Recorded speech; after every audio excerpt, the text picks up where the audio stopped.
جن اتارنے کے عمل میں پیر نے ایک لڑکی کا ریپ کیا۔ جعلی پیر نے 40 لاکھ روپیہ اور 50 تولہ زیور ایک عورت سے بلیک میل میں حاصل کیا، اس کے ریپ کر کے اور اس کی نازیبا ویڈیو اور تصویریں کھینچ کے۔ اب مجھے یہ سمجھ نہیں آتی کہ جب اس کا قانون موجود ہے آپ اس بات کو پروموٹ کیوں کر رہے ہیں، خاص کر جو بڑے اخبارات ہیں کہ آپ کو اشتہار ملنا بند ہو گئے۔ وہ لوگ ایسی چیزوں کی تلاش میں ہوتے ہیں جس کو کالے جادو میں استعمال کیا جا سکے۔ ایلیفنٹ کا یورین، بھالو یا شیر کا ناخون۔ پیر صاحب فرماتے ہیں اگر بچی خوبصورت ہو یا اچھی ہو کہ اس کو آپ کو 24 گھنٹے یا 48 آورز کے لیے چھوڑنا پڑے گا اور میں عمل کروں گا۔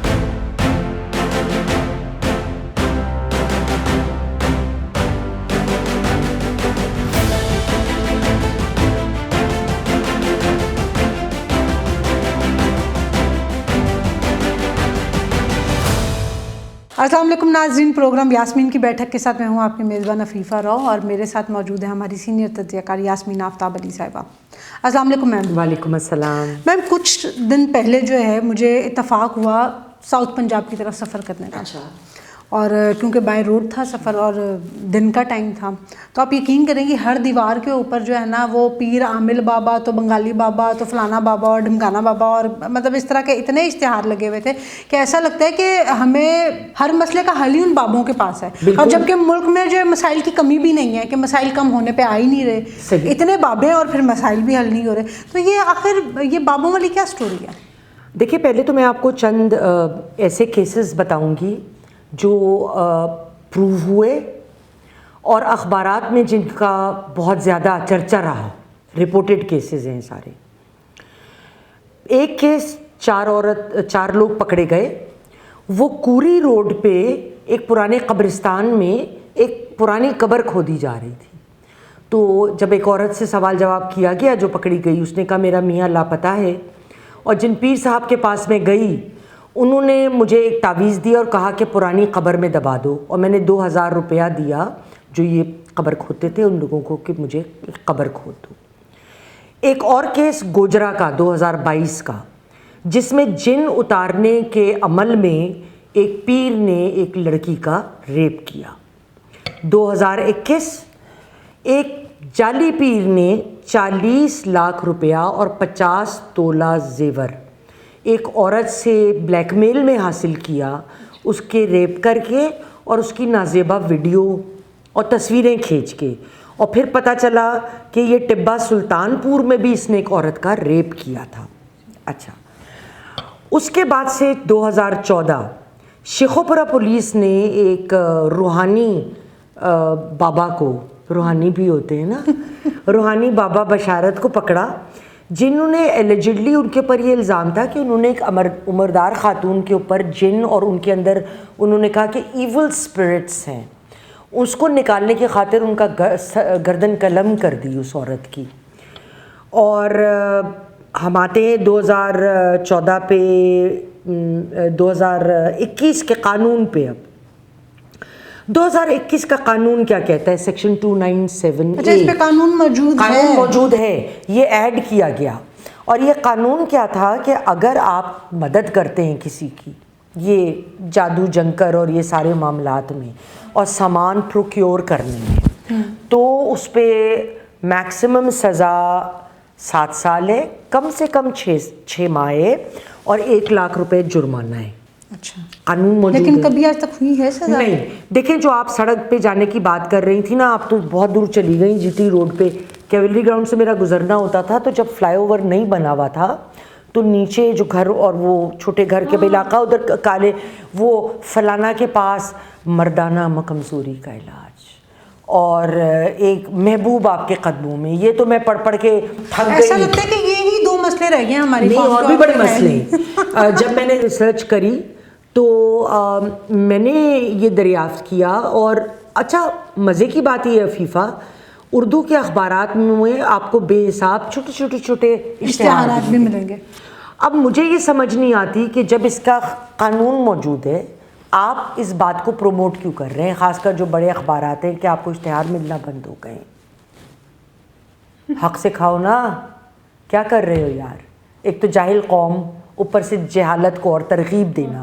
اچھا، میں بڑا ریسرچ کرا اور میں نے کچھ اخبارات سے نمبر نکالے اور میں نے پتہ کیا فون کر کے اور بات چیت کی اور جھوٹے قصے سنائے. میرا یہ مسئلہ, ان کو فوراً لالچ ٹپکتی تھی کیونکہ میں لینڈ لائن سے کرتی تھی, موبائل میں نہیں چاہتی تھی. تو لینڈ لائن پہ چونکہ ان کو سمجھ آتی تھی او یہ تو کوئی آ رہا ہے نمبر اور تھوڑا سا انگریزی ٹائپ لہجہ ہے ان کا, تو ان سے زیادہ پیسہ لیا جا سکتا ہے. تو کافی لمبی لمبی رقمیں اور یہ اور وہ عجیب عجیب طریقے. لیکن وجوہات کیا نکلیں جو لوگ زیادہ تر کن وجوہات کی وجہ سے جاتے ہیں. ایک تو محبت ہو جاتی ہے, اور جب محبت ہو جاتی ہے تو ہمیں شاید صحیح اور غلط کا فرق ختم ہو نہیں جاتی ہے. اور ایک بڑے مزے کی آپ کو بات بتاؤں, مزے کی تو تکلیف دہ بات ہے. جب یہ لوگ ان معاملات میں پڑ جاتے ہیں اور یہ لوگ یہ کچھ کالا جادو اور یہ مختلف چیزیں, تو اکثر جو لوگ چڑیا گھر جاتے ہیں, اچھا, ایک میں نے رپورٹ پڑھی جس میں بندے کا نام نہیں ریویل کیا تھا, لاہور کے چڑیا گھر کا, لیکن ان کے ایک افسر کا کوٹ کیا ہوا تھا. اچھا. کون سے افسر تھے تو میں نہیں جانتی ہوں, لیکن انہوں نے کہا کہ جی اکثر لوگ جو چڑیا گھر آتے ہیں نا, وہ لوگ ایسی چیزوں کی تلاش میں ہوتے ہیں جس کو کالے جادو میں استعمال کیا جا سکے. کیونکہ اگر آپ پیر بابا کو کہیں گے کہ چیزوں کا بندوبست بھی آپ کریں تو وہ بہت زیادہ پیسے لیتے ہیں. تو کہتے ہیں کہ اگر سامان ہم اپنا لے لیں تو کچھ بچت ہو جائے گی. اس میں مثال کے طور پہ ایلیفنٹ کا یورین بہت پاپولر ہے, اور بھالو یا شیر کا ناخون یہ بڑا پاپولر ہے. اور ان کا کہنا یہ تھا کہ جی ہر قسم کے بیک گراؤنڈ سے آتے ہیں, وہ ان پڑھ بھی ہوں گے, وہ تھوڑے بہت پڑھے لکھے بھی ہوں گے, اور بعض اوقات آبویسلی بڑے پیسے والے بھی ہوتے ہیں. لیکن ان سب میں ایک چیز مشترکہ ہے, جس پیر نے ان کو بھیجا ہے اس کا نام کبھی نہیں بتاتے. دوسری چیز, جو ایک چیز جو میں ناظرین کو بتانا چاہتی ہوں, اور یہ بہت امپورٹنٹ ہے, میں نے یہ بہت دفعہ سنا اوور ایئرز کہ اگر جو ایک مسئلہ ہے جس کے لیے لوگ جاتے ہیں, جو ہم ریزنز کی بات کریں, وہ ہے جناب فرٹیلیٹی, اولاد یا مرد بچہ نہ ہونا. اس میں اکثر اوقات پیر صاحب فرماتے ہیں اگر بچی خوبصورت ہو یا اچھی ہو یا ان کا دل ہو کہ اس کو آپ کو 24 گھنٹے یا 48 آورز کے لیے چھوڑنا پڑے گا اور میں عمل کروں گا. وہ عمل تو نہیں ہوتا, وہ پھر ریپ ہوتا ہے.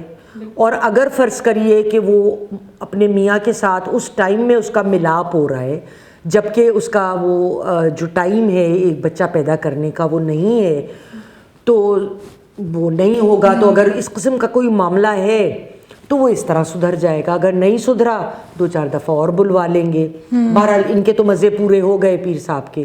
تو یہ جو ہم لوگ اپنی جہالت میں ایک بڑی قیمتی چیز اپنی گنوا دیتے ہیں, بالکل وہ ہمیں ذرا محتاط ہونا چاہیے. پھر محبت ہو جانا جس کا میں نے پہلے ذکر کیا. دوسری چیز مردانہ کمزوری کا علاج, ہر جگہ لکھا ہوگا جی مردانہ کمزوری کا علاج. تو اس میں بھی خدا جانے لوگوں کا میں نے سنا کہ وہ جو بھی جڑی بوٹی یا جو کچھ بھی وہ کرتے ہیں اور ان کو کھانے کو بھی کچھ دے دیں گے وہ کچھ سم تھنگ, تو اس سے اور سائیڈ ایفیکٹس واللہ عالم اس میں کیا ملا ہوتا ہے. تو سائیڈ ایفیکٹس, بیماریاں اور 100 طرح کی بڑی غلط بیماریاں اس سے پیدا ہوتی ہیں. پھر بعض دفعہ لوگ اس لیے بھی جاتے ہیں کہ وہ کسی سے بدلہ لینا چاہتے ہیں. یہ فیکٹر بہت زیادہ ہے, یہ بہت زیادہ ہے. اچھا اس میں یہ کہ وہ کہہ دیں گے کہ جی اچھا تم یہ پتہ نہیں یہ فلاں جانور کا گوشت جو ہے وہ فلاں جگہ پھینک دو, قبر میں تعویذ جمع کر دو, یہ پنجے اور ناخن لاؤ, عجیب عجیب چیزیں ہوتی ہیں. اس کے علاوہ میں باہر جانا چاہتا ہوں, فارن ٹریول, باہر کی نوکری کا مجھے شوق. پھر کاروبار میں کسی کام کا ہو جانا, اور کوئی بیمار ہو کہ میری بیماری کا علاج ہو جائے. جو میں نے جتنی ریسرچ کرتی چلی گئی اور جو میں نے کالز کی آگے پیچھے یا میں اشتہاروں میں پڑھ رہی تھی, کیونکہ کافی 2-3 ہفتے سے میں اس پروگرام کی تیاری کر رہی تھی, تو میں دیکھ رہی تھی کوئی اپنے آپ کو کسی چیز کا اسپیشلسٹ ہے, جیسے ڈاکٹرز ہوتے ہیں نا, بالکل, کوئی کسی چیز کا اسپیشلسٹ ہے. تو اس قسم کے جو معاملات ہیں یہ بہت زیادہ ہوتے ہیں, اور افسوس اس بات کا ہے اگر کوئی جاہل کم فہم شخص اس قسم کی باتوں میں آئے تو سمجھ تو تب بھی نہیں آتا مگر چلو میں مارجن دے سکتی ہوں. مارجن دیا جا سکتا پڑھے لکھے لوگوں کا کیا مارجن ہے عفیفہ؟ نہیں. تو آپ یہ دیکھیں کہ جس طرح سے جتنی بھی ہم لوگوں نے ریزنز جو ہے وہ ڈسکس کی, اگر کسی کا کوئی میڈیکل ایشو ہے تو ہم ڈاکٹرز کے پاس جا سکتے ہیں. اگر کسی کو کوئی ڈپریشن کا یا ذہنی مسئلہ ہے تو وہ سائیکالوجسٹ یا سائیکیٹرسٹ کے پاس جا سکتے ہیں. جہالت کی بات ہے نا کہ لوگ اس چیز کو ایک بیماری نہیں دیکھتے, وہ کہیں گے کوئی سایہ ہو گیا, کسی نے ہمارے اوپر جادو منتر کر دیا, کوئی اور پرابلم. اگر بیماری ہے, خدا نہ کرے, خدا نہ خواستہ اگر کسی نے ڈاکٹر نے کہا کہ جی اس کا تو علاج نہیں ہے, تو ہم پھر اب بس جان تو پیاری ہوتی ہے. لیکن دیکھیں میں ایک بات جانتی ہوں اور اس پروگرام کی توسط سے میں اپنے ناظرین کو یہ بات بتانا چاہتی ہوں. آپ مسلمان ہیں اگر کہتے ہیں اور یہ کرتے ہیں تو میرے نزدیک تو نہیں ہے مسلمان, کیونکہ مسلمان ہونے کے لیے پہلی شرط اللہ پر یقین. قل هو اللہ احد. تو جب آپ اللہ پہ یقین رکھتے ہیں اللہ سے مانگو. بالکل. قرآن شریف ہم لوگ پڑھ لیتے ہیں, کتنے لوگ ہوں گے جنہوں نے ترجمے کے ساتھ پڑھا ہو, اور اللہ کا فضل ہے مجھے اتنی سعادت اللہ نے دی کہ میں نے ترجمے کے ساتھ 2 دفعے تفسیر کے ساتھ پڑھا. بخدا عفیفہ میں نے کبھی یہ نہیں پڑھا کہ اللہ میاں کہہ رہے ہوں کہ تم فلانے طریقے کے پاس جاؤ, اس سے کہو کہ تمہارے لیے مانگے. اللہ کہتا ہے مجھے مانگو مجھ سے, میں دوں گا. اور اگر اللہ آپ کو کوئی چیز نہیں دے رہا, ہم کیا کرتے ہیں, ہم کہتے ہیں یہ نوکری, اب اللہ جانتا ہے اس نوکری میں لانگ ٹرم ہماری بہتری ہے یا نہیں ہے, ہم نہیں جانتے. بالکل. ہماری عقل اتنی ہے یہاں تک, بس اس سے آگے میری عقل ختم ہے. ادھر سے اللہ کی فہم و فراست شروع ہو جاتی, جہاں سے میری عقل ختم ہوتی ہے. اللہ میاں بہتر جانتے ہیں کہ اس جاب میں میرا کیوں فائدہ نہیں ہے, مجھے اس جگہ سے کیوں ہٹایا, مجھے فلاں جگہ مجھے بنا کے دی میری. ہاں اسی طرح سے اگر میں فورن ٹریول کرنا چاہتی ہوں یا میرا بیٹا نہیں ہے تو اللہ کیوں نہیں دے رہا. حضور کو بھی تو نہیں تھا بیٹا, بیٹیوں سے چلی تھی نسل. بالکل. تو آپ اگر خود کو مسلمان کہتے ہیں, اگر سب سے پہلی شرط ہے خدا پہ یقین, دوسری شرط ہے ان تہمات سے ہٹ جائیے, اور خود دعائیں, بعض بڑی مسنون دعائیں ہوتی ہیں, اور میرے فون میں عموماً دعائیں ہی ہوتی ہیں خالی کہ دل پریشان ہے تو یہ پڑھ لیں, اگر کوئی بھی چیز.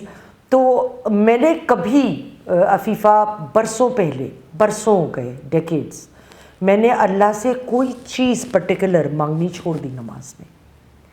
میں اللہ میاں سے یہ کہتی ہوں کہ اللہ میاں جس کام میں بہتری ہے وہ کر دے, کیونکہ بہتری تو اللہ میاں جانتے ہیں.